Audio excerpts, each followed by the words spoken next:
Manipuri की ओइबा folklore अशी की मनुंग चन्ना लेबा culture सिगा मरी लेना ना culture अशी का nature का कया मुक्याम ना मरी नक्शन ना मरी लेना बगे है बचे मसी एंगोंदा पीरी बा टाक्स अशी की मतुंगिना अइना खंगजब खरतंग शवादा ये पाउदम जगे folklore हाइबा discipline इरम मसी कुनसुबा चही Chagai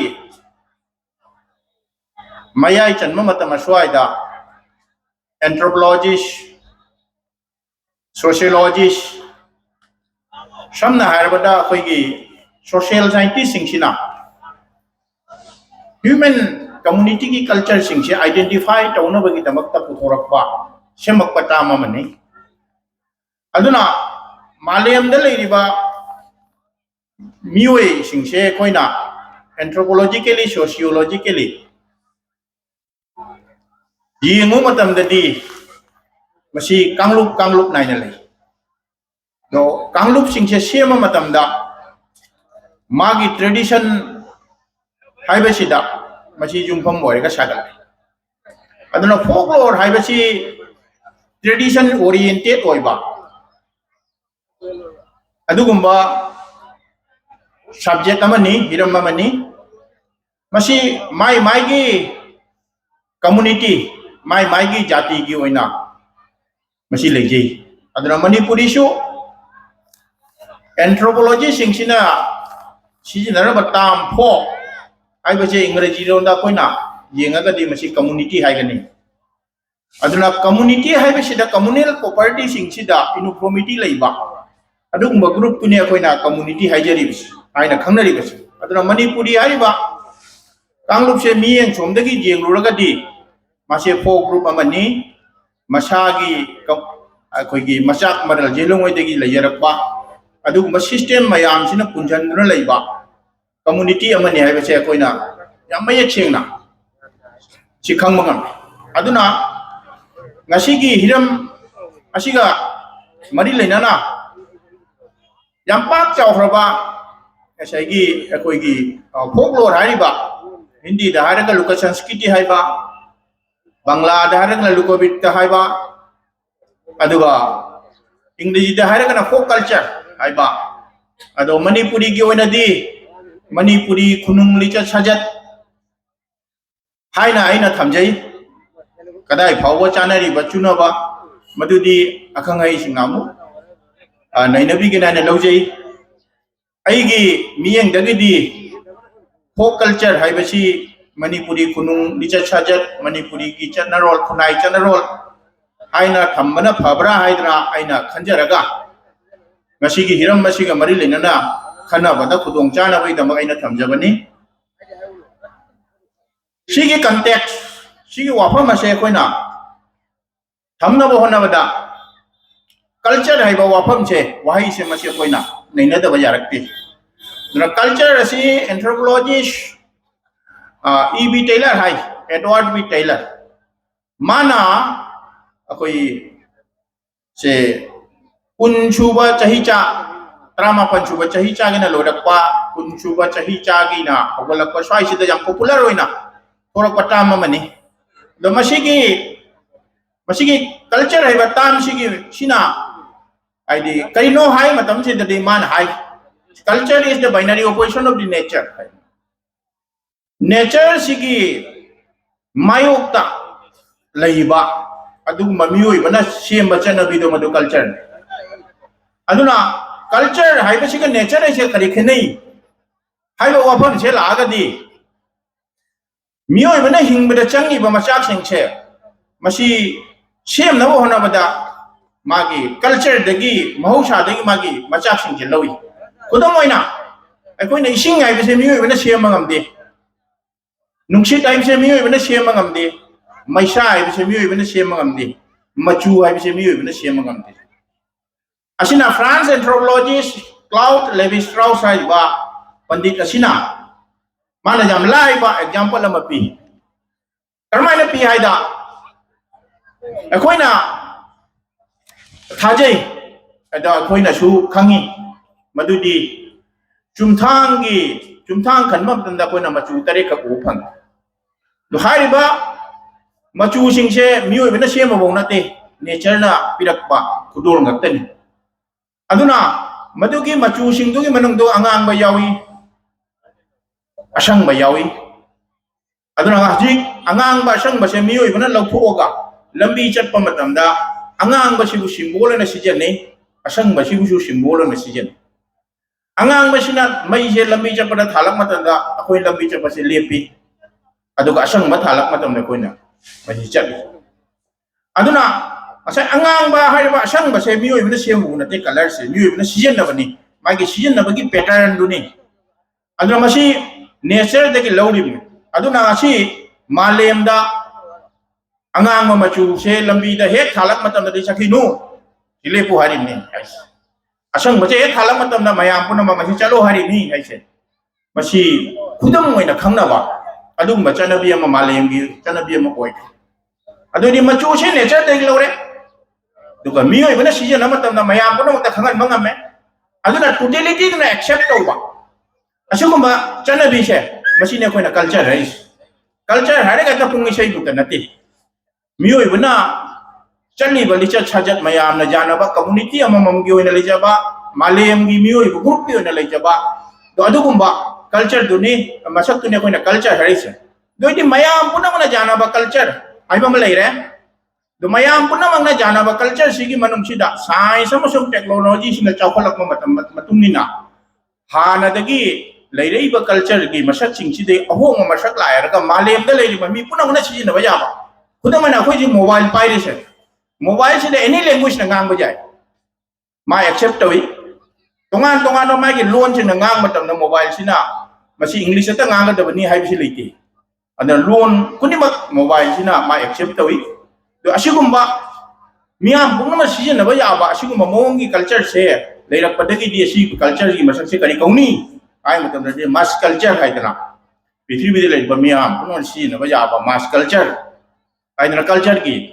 mai gi tam ma ga thore aduna masi gi tam se thok hi matam da gi di mai gi culture gi manung si de lai ba pia ba community amam gi culture gi lai jari ba mai gi masak sing se masi mass culture na namjan duna lai khi ba de gi masi khangba koi chumi ai dana American anthropologist Robert Redfield lai ba pandit nasina mo folk culture hai ba tamam puthore duna folk culture hai che malem da lai ba community amam gi culture si the moi sing che mafam amata pulap lai ram ba jai lai ta basu jai taru ko masung magi chanabi dino magi community ni hai ba gi magi masak tapcha ba adug ma khudam jing madun gi matungina ai khoi imphal dagi lakpa manipuri tripura ni lakpa manipuri bangladesh lakpa manipuri sak khangna draga su aina ngangi ba lon aina seli ba fijet ai gi chaksa asina ai isa gi community meni misim ai gi achu ma community du misak ni ai ba che aina identify to bangam jaba khang jaba ngam jaba do madugum bagi system maya madugum bagi culture maya leidi ba si kumba culture sing che masi khang na bai namak ta ngasai American anthropologist Robert Redfield aiba pandit asina mana tamang gak seme madudi ngasai folk culture na folk culture haiba posidi community amongi culture du folk culture aina ko bane duna manipuri si community amani adra manipuri folk culture si da nature siga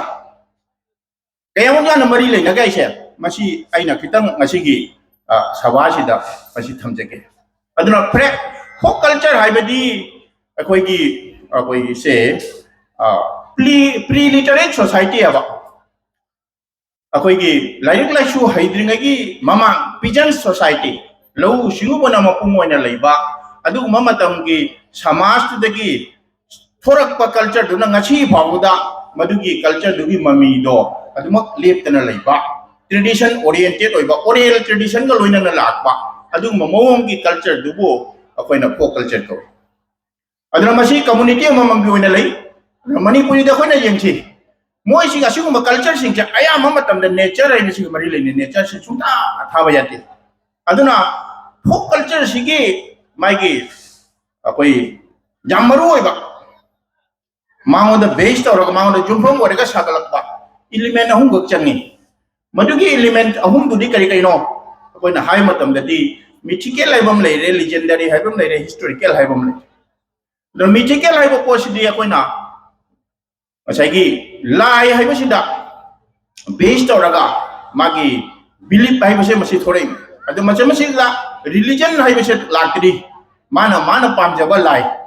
अदु पुनमक्से लौगी लाई अदुगा अकोइ जुंगी लाई फिसाबगिसु फिसाबै लाई हाइद्रा मागी तोंगान तोंगान बा अकोइगी लाई अमसुंग लाइरेन बिसिंगसिना मागी department खाइना ले अदु Manipur अकोइदे suppose फौगीदा फौइबी लुहोंगगी मतमदा पांथोइबी अदगी कइनोदा अकोइगी इसिंगी दा वांग्ब्रेन असुमाइ दौद्रा आइगी माइगी ओइबा अदि narrative अममम जैसे मिट्टुना एपिसेंटर ओरगा मिट्टुगी कैरेक्टर दुना एपिसेंटर ओरगा सागतप नेरेटिव मयामसिना ngachai chanari badu culture dugi magi philosophy oiba aduga madugi narrative sing se athar jaudaba nan atharship oiba aduga barbeli mathang miro lama de aduma lina duna lakba adugumba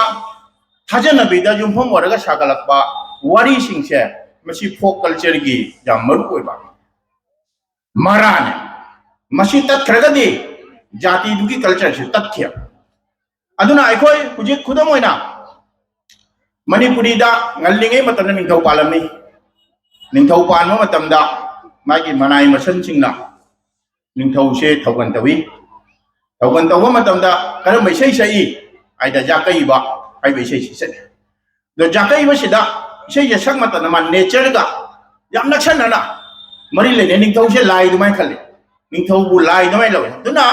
akoi ki लाई दा थाजबा मियोय बना लिनरी बा वारी सिंसिंग मनंग सिदा वारी दुगी protagonist होइबा वारी दुगी जमर होइबा principal character से मसी line है ओरबा अदुम वारी दो जामंगन ममतम दगी लिनरबा वारी होइगनी वारी नि हाइबसे पंडित सिंगी यानरबा मो अदुना मदु हाइनै समाइना सिगुम वारी सिंखे मसी अकोइ रिचुअल गा मरी लेनै लाइनिंग लाइसोन गा मरी लेनै Aduna tales which explains the rituals and the light of God and spirits are usually called myth. Haiba asugumba moigi tongan ba pandit singigi definition concept kaya masi leikrabani aduna lighting gi wari haiba se masi mioi bina linari ba wari singi manungda paidigi hina liba wari singni haiba wari se masi kanana mata karama matam liya mano khangde the madi athar jaudana communal property oina lairapa narrative amane khudam oina koi jum laigi line thau laire bigi wari se kanana rimino se koi khangdi aikoi punamana khangi aikoi punamana aikoi gi wari naina launei dasuguma wari kaya asina saigi community amamamgi ngallingai di lairapa culture sigi magi hawrok phamgi ichel dugi hawrok pam langjin masimana oi aduna manipuri da aikoina ai khudam amta haijake lai harawda jakai rol sai bese mayam adum tabirangani aduna isai se jakai rong isai se sak matam da isai ya se mu akoina kari hain lawni isai hare ka script na te sur du ne aduna script du di homba yai adu sur du di homba yade sur du di matam matungina eni mayak ma panjala ka sak pajai adu bu masiga masakani ka mai mafam context haiba malai context ki manung siria natural context haiba ba artificial context haiba ba season suppose khudam oina ngasi akoina ngasi gi stage da lighting jaboi sagri ba se aduga akoina kari lighting jaboi da uraga akoina karam ba jaboi bu ningchangi lai harau da mai bi na sari ba jaboi do ai gi jing matam dai pungning da madu ji phaure aduna ngasi sari ba jaboi sidi lai harau nam nate ba lai harau do chang ba meter machal lamane aduna aina lori ba concept ti kaino aida a lai harau gi mai bi du ne aduna akhoi mai bi da lei ba akhoi ki purity oiba manipuri community ki thought madu akhoi ngasi ki kaino sida performance da koi u phange to asuguma kaya se leiba matam da gi di leiba da gi di akhoi ki folklore ne na ba pandit sing sina folklore hai ba wahai sida mu anu boina semdo ko folklore do madu kai koi folklore koi aduga original ne leiba duna folklore koi ai ba wane aduna maibi haragadi akoina kanabu maibi nai longni lai harau da lai mang da lai bau piri bado madu akoina sing maibi nai law that is the real folklore aduna akoina kai ngma madu stage ta pukhalak taragadi madu poto kari kauni aja folklore nate folklore kauni sasan naba adugumba aduna folklore hai bisni kara hi laini context tu laini ba adi lai harau umda laini ba mai bana sai ba sai gi jakai rol sakpado madu folklore ni aina stage to pukalaga ni madu folklore sai asini hujik mayam na asi longnari base aduna manipuri gi folklore se folklore oidraga di madu si living oide kari gi no hai matam da di mai gi context to ko da laini hai ba laike madi jam na maning tame hongdo hongjin jai aduna wari ama liraga na wari kauni saga ni sei kauni magi heta khena khane mani ko ta khoi gi folk culture si khenari cha aduna hoi chamana ba se wari ma khamado ni wari se he li matam da masi wari ko rani aduna masi pena ne sakpa matam da di sei ko rani aduna magi performance ki matungi na leijari ba potu gi masak se lepe do kari gi lepe no hai matam da di mango da maning tam ba lei hai ba hongdo hongjin jai hai ba wani aduna horen aidi khambagi masakse hujiki matam da short put tai lilan ba jai aduga khambagi manung de jawru magun du di hongba yati sini aduna saina aidi sumaina hong na chapa ma adu manung ge bo potu di hongba ya da ba akoina upambi ma chawrak mahi jala ko matam da magi masakse hong na chakra ga apuloi da ma mahi jan matam ma jala ibn sumaina aduna changeability is the major character of the folk culture hai ba masi changeability jam maru aduna horen ngasi gi akoi gi se lai yakai ron sida magi atai ma magi metaphors ate de sina de ma nature de gi ma based maram di kai naida culture semei ba machak sing je nature de lobani kudam waina akoi na ising ngai ge che ngi sa ju haji gi ising ngai ge che mi na sema na te adubu ising je nature gi property ni ruji maya na mineral water thangai se masi culture gi obi sing masi nature nate nature de lobani ma aduga mayam no ji mineral water thai ba ising je mineral water se masi culture ora bani aduna magi ising ri kai de lore ai de nature de lore aina purify tawraba aina sem masi je na ba ya ra ba do adui matam duga sai gi culture ora aduna sai gi folk culture da lai di ba nature gi elements sing ji destroy taw de masa kondol aduna magi nature sing je preserve taw no ba gi jamaru oi ba magi se lambi ngakta ni aduna se kudam oi dai akoi gi nature ga mari leina ba manipuri gi folk culture da nature ga mari leina ba I kudam ghatang pajet pijarake ningthau palingi matam da jakai ro lai se ningthau gi seba taw da saknai madu seba taw matam da sumai hai singu khoimom lai ningthau inung nga ne jawlo haurei nong pok pang bada sana chingdom pok ta ki masit mangal ga loina na mangang guru chawai de porong nong dong ngalak le ai beche masi ka sina ni ba language se ngasi ngang ba language ga jam khene he wan ngasi ngang ba lon ji ga jam ngene khene yo wan aduna khene na su khene da ba poti ka lai di meaning du di khene de ha be wan adu meaning do pi na ba hona ba da sina ri ba wahai du di hong hong la ye wan aduna akoi gi linguist na ba nom somski hai ba hai pandisina kari hai ada mioi bana sijin ri ba lon si da masaka ni gaglai amana kaina da khudam oina mama lon ima lon hai beche jati amam gi jati du gi property ni aduga ima lon ngang iba each and every member of the community ma gi di ima lon ngang matam na ma gi ba maning tam na ngang jei aduna adugum ma ngang ba gi ngai gi chana bi lai baduna manaba masa ma di kadai di lai phung du iba meaning du gane meaning do mana daga di mama gi masak to kidam huang ka su maduga akai ba kani muta leite aduna wahayama kudam oina koi gi se karma hai ba wahi se manipuri gi original nate mapan dagi bangla gi wahi na cha pani aduna masi bangali society da digi karma hai di thabu ku khangi manipuri da karma hai di sorat ku khangi sin asini magi meaning du di aduna ngang ba mi tu gi meaning piri ba portion he na independent oi aduna isai sakpa mi dagi isai duna he na maning tammi hai ba gi wani wari dia kaja aduna isai sakpa mi amana asai gi artist ke ana madu gi isai du sakpa jai अदुगा मागी ओइबा मौंगदा सकपा याय अदो मसिगा मागी मनिंग तम लैबा मरमना सागी फोक culture लेरिबा इसै सिंगसे मसि होंगे मनिंग तमना मागी changeability से मसि लेया दो चेंजेबिलिटी लेरिबा मरमदि कैनो मनुंग द लेरिबा मागी बिलीफ मागी थाजेनबी मागी एपिसेंटर ओइबदो मदु लिंगदना लेबदगिने अदुना असिगुंबा कल्चर सिदा महौसागा मरी लेनबा मणिपुरी की ओइबा मसक सिंगसे याम लै अदुना मदुगी मरक्तुगा आई हाइजगे अखोइगी से लैमरेल लैचिन लोन हाइबा अरिबा लाइक मसी मैनास्क्रिट ओइना लैबा अदुगुमा लाइक अमनी अदु लैचिन लोन हाइबसिदा लैचिन सिकी मसाइगी निंगथौ पालिङे मतमदा सालान कनमनिना मसाइगी माना लान से चटपा मतमसिदा मागी लान से माइ पाकनी पाओइसे मसी अयुक की थोलैबा लैचिन सिदा मा खुदम जे लैचिन सिना नोंसागी सक्तम लौरगा मागी चटकदो माइगै सुदा ओनसलागा नोंसागी सक्तम लौबा दुगुंबा सक्तम अमगा लोइना मायोकनरगदी लान चटकदोरिबा सै मियोइदो मदु माइ पाइ हाइना थाजनी अदुगा अमुकसो मदुगी लैचिन दुना हियांग हांगाबा अदोइदि कुमसिगी लौ सुंगुबदा कुमसे कुम कांगनी नोंग चुररोय हाबिसे खंगी अदुना ngaliŋay matamgi ahal laman singna adugumbा लैचिन द खुदम मायगा मागी अफाफट्टा सांग येंबगी मदुगी हिरम दुदा मदुगी थीम दुदा बेस तौरगा इबा लाइरिक अमनी मदुगी लाइरिक से मदुगी लाइरिक तुई ममिंग लैमरेल लैचिन लोल कवि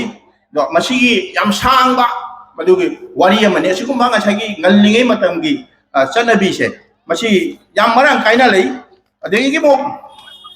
याम नुंगाइबा मना कैनाइदा अखोइगी मणिपुरीदा मयाम खंबिरने खोंजोंग नुबी नोंगारोल की वारी ऐसे खोंजोंग नुबी नोंगारोल की वारी सिदा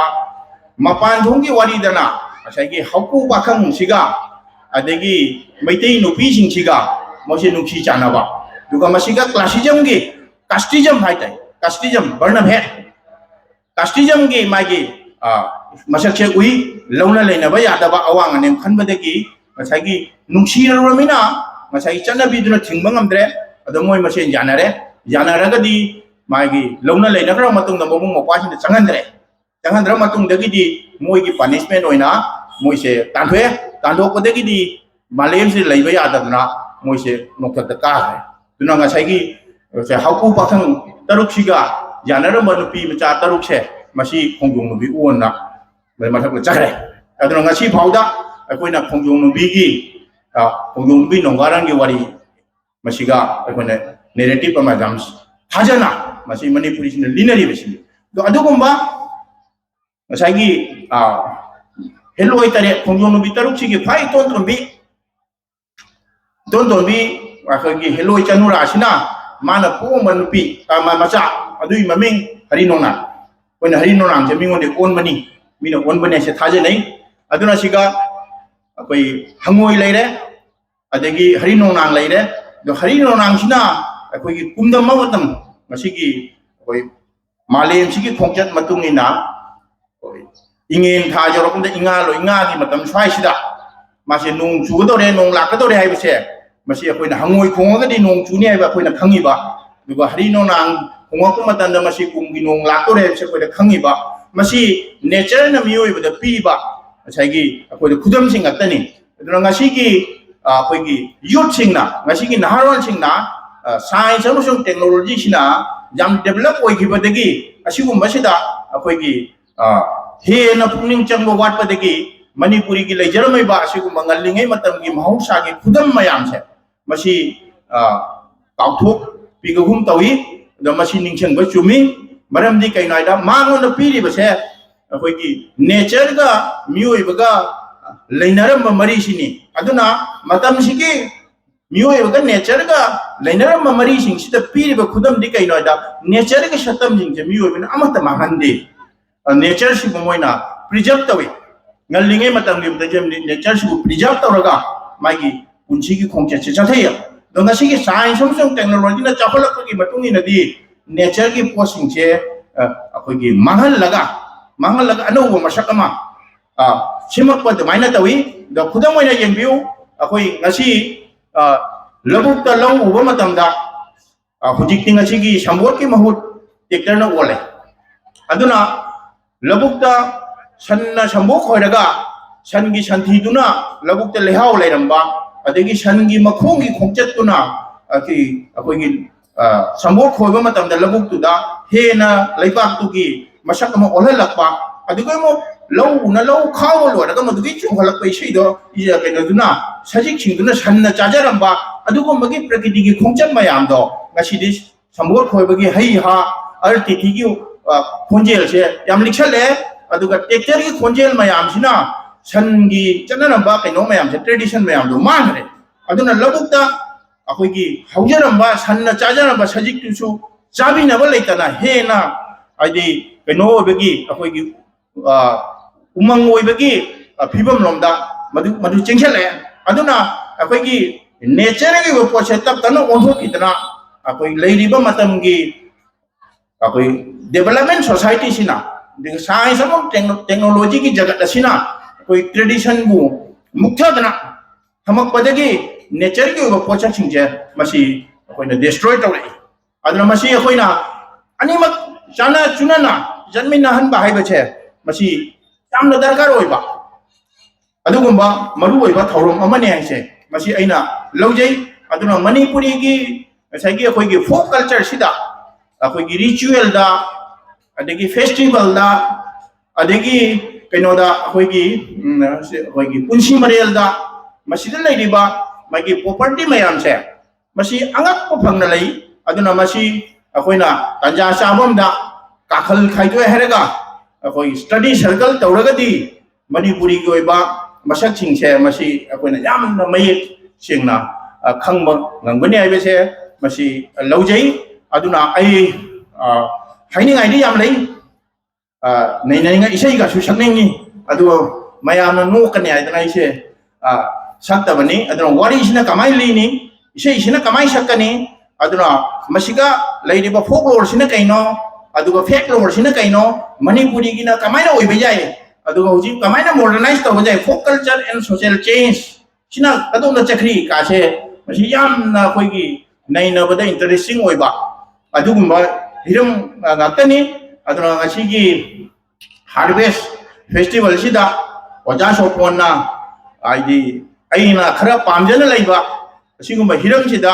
wahi ama nitang aibu ngangan bagi khudong chawa pibiraga asigumba thoram sida jahon base masi ai yam laiba phabani aina laujaraga